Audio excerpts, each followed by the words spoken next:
Joe commended your composure and everything like that. Just what did you see from Bridges that worked out in your favor? I mean, Joe put a lot of shooters and spacers out there for guys if they helped. Everybody knew I was going to get them the ball if someone helped. So he just wanted to give me space and gave me the top of the floor, and I just got to a spot and just tried to make him jump because I knew he has, a lot of length and his long arms, and he was going to try to contest. So I just wanted to make him jump and then try to get a floater up and just shoot the last shot too. Do you have a good enough feel of the clock at that moment to give that pump fake to get Bridges out of the way? Yeah. I've been counting down those seconds since I was 5 years old, 6 years old. I was counting down every dribble, seconds in my head too. So, that's nothing new.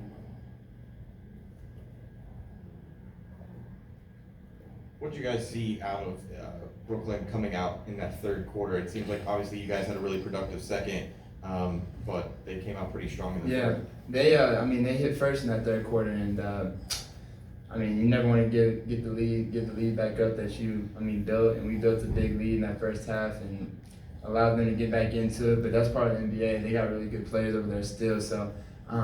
I was glad the way we responded and didn't let them take a huge lead. They took a 3-point lead, I think, but I think that was the biggest they got. And we just never let it, get too far away, and then we made a run too.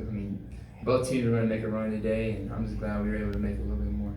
Obviously, you guys had a trade at the deadline, but they made so many different moves and had so many different players. What's the difficulty of facing a team like that who's made so many changes to their roster? I think it's just a different scouting report. Obviously, their system is probably different too. When you got two scorers like they had, they would probably run a lot more isolation and things through them. But when you got a lot more role players and guys who can elevate their game, you want to move the ball and get more motion type offense. So I think that's what they did tonight. You can see they don't have necessarily a lot of isolation. It's more pick and roll. It's more motion offense. So they play it totally different than when they had those other two killers on their team. Any final question? Oh, Yeah.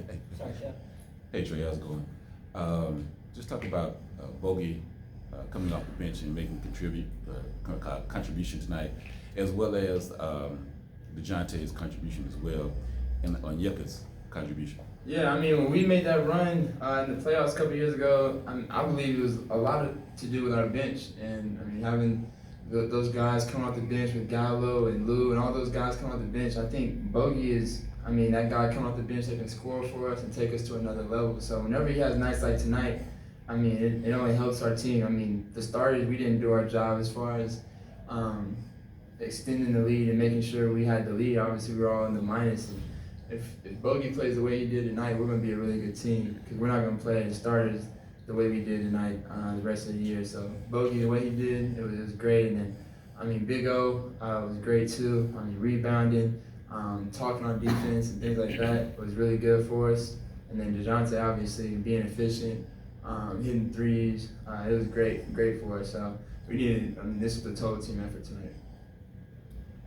I wanted to ask you about the alley-oop to John. It looked like at the beginning of it, was there like a pass fake at the beginning of the motion? And if so, was there somebody to freeze on the backside? Yeah. I think it was Finney Smith that was down on the baseline in the middle of the paint.